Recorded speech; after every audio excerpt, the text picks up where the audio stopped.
আসসালামু আলাইকুম। Advanced learning একাডেমির পক্ষ থেকে সবাইকে জানাই অনেক অনেক শুভেচ্ছা ও অভিনন্দন।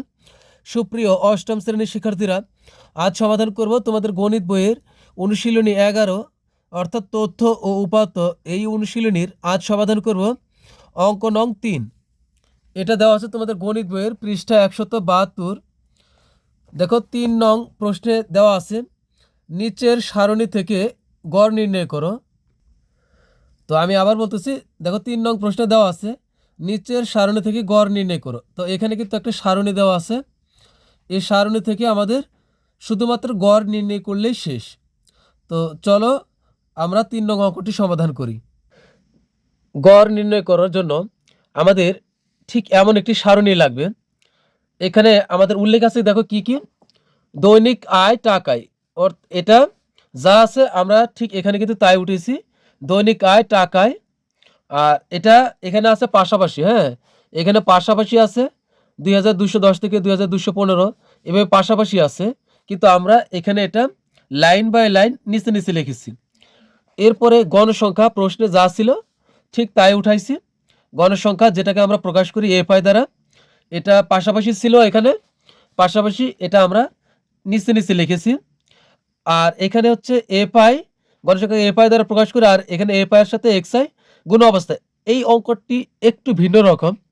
এখানে দেখো আমরা গড় নির্ণয় করতে হলে অবশ্যই আমাদের এক্সআই লাগবে, অর্থাৎ এক্সআই মধ্যবিন্দু বা মধ্যমান লাগবে, যাকে আমরা এক্সআই দ্বারা প্রকাশ করি। এই অঙ্কে দেখো মধ্যমান কখন আমরা বের করতে পারি। এই যে অন্য অঙ্কগুলো দেখো, এখানে যেমন আছে 51 থেকে 55, আমরা মধ্যবিন্দু কিভাবে বের করি, এই 51 সাথে 55 যোগ করলে, এটা কিন্তু আমি তোমাদেরকে একটু উদাহরণ হিসেবে বোঝাচ্ছি, যে 51 সাথে 15 যোগ করে 2 দ্বারা ভাগ করলে কিন্তু মধ্যমান বা মধ্যবিন্দু বের হয়ে আসে। তো গড় নির্ণয় করতে হলে অবশ্যই মধ্যবিন্দু লাগবে, মধ্যবিন্দু ছাড়া গড় নির্ণয় করা যাবে না। কিন্তু এখানে মধ্যমান বা মধ্যবিন্দু কিন্তু নাই, তাই এখানে এখানে দৈনিক আয়, যেটা যেখানে টাকায় প্রকাশ করার কথা বলা হয়েছে, টাকায় প্রকাশ করা আছে, দৈনিক আয় টাকায়, এটা কিন্তু এ প্রশ্নেই উল্লেখ করা আছে। তো এটাকে আমরা, এই দৈনিক আয়কে আমরা এক্স আই দ্বারা প্রকাশ করব। এটার আর নতুন করে আমাদের আর মধ্যমান বা মধ্যবিন্দু নির্ণয় করতে হবে না। এখানে এটাকে আমরা মধ্যমান হিসেবে ধরে নেব এক্স আই, এটা এফ আই গণসংখ্যা, আর এটা এফ আই এক্স আই। এখন আমরা এই এক্স এর সাথে এফ আই গুণ করব, অর্থাৎ এটার সাথে এটা গুণ করতে হবে। তো 2210 গুণন 2, তাহলে হবে 4420, 4420।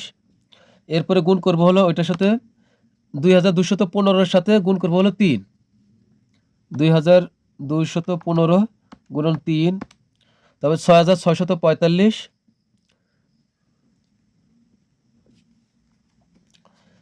এরপরে 2220 গুণন হবে 5, এখানে হবে এভাবে আমরা এই সবগুলা এভাবে আমরা গুণ করব। তো আমরা এই এক্স এর সাথে এটা এফ আই এই সবগুলো গুণ করে দিছি, অর্থাৎ এটার সাথে এটা, এটার সাথে এটা, সবগুলো গুণ করেছি। গুণ করে এরপরে সবগুলো আবার যোগ করে আমরা এখানে লিখব সামেশন এফ আই, এই চিহ্নটার নাম হলো summation F I x I. এরপর লিখে আমরা এই সবগুলো যোগ এখানে নামিয়েছি। তো এখন লিখবো সুতরাং নির্ণয় গড়, সুতরাং নির্ণয় গড়। আর এখানে কিন্তু গণসংখ্যা সবগুলো যদি যোগ করি তাহলে এখানে হবে 40, এটা কিন্তু যোগ করতে হবে। তো এটা আমরা এন লিখে তারপরে 40 লিখবো। তুমি মোটও লিখতে পারো, সমস্যা নেই। সুতরাং নির্ণয় গড়, সুতরাং নির্ণয় গড় summation F I x I ভাগ হলো এন। তো তুমি যদি সূত্র কোনো কারণে ভুলেই যাও, তাহলে শুধু এটা লিখে তার নিচে 40 লিখে ভাগ করলেও হবে। তো এবার এটার মান বসাই, এটার মান হলো summation F I x I সমান হলো 8 9 2 2 5, আর এখানে এন এর মান হলো 40। তো এখন আমরা এটাকে ভাগ করব 40 দ্বারা।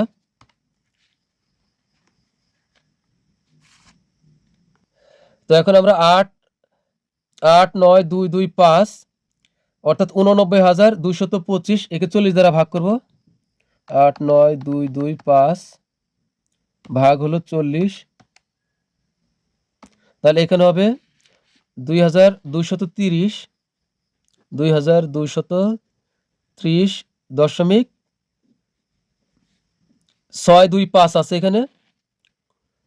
তো আমরা 6, 2, 3 লিখবো, তাহলে কিন্তু হয়ে যাবে। 2, 2, 3, 0 আছে এখানে। আমরা 6-এর পরে আছে, দেখো 6-এর পরে 2, 3, 5 আছে। তো আমরা দশমিকের পরে নেব 2 ঘর, এখানে দশমিকের পরে আছে 3 ঘর। 6, 2, 5 আছে, তো আমরা 5 না লিখে 5-এর বদলে এখানে 2-এর সাথে আমরা 1 যোগ করে দিব, তাহলে 6, 3 হবে। আমি আবার এখানে বুঝাই দিচ্ছি তোমাদেরকে। এখানে দেখো আসলে এটা ক্যালকুলেটারে বের হয়েছে, এটা 2, 2, 3, 0, 6, 2, 5। তো আমরা দশমিকের পরে 2 ঘর নিব। তো এখানে তাহলে উত্তরটা কীভাবে লিখবো?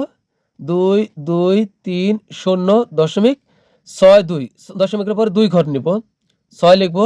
এখন 2 লেখা যাবে না, এখানে 2-এর পরিবর্তে 3 লিখতে হবে, যেহেতু 2-এর সবসময় মনে রাখবে দশমিকের পরে আমরা যেহেতু 2 ঘর নিব, তো 2 ঘরের পরে যে অঙ্কটা থাকবে, এখানে অঙ্ক হলো 5, এই 5 বা তার সাথে বেশি হলে, 5 থেকে শুরু করে 5-এর বেশি হলে আমরা 1 যোগ করে এই বাম পাশে এটার সাথে 1 যোগ করে এখানে লিখবো, তাহলে এখানে 2-এর পরিবর্তে এখানে আমরা 3 লিখবো, তাহলে এটাই কিন্তু উত্তর।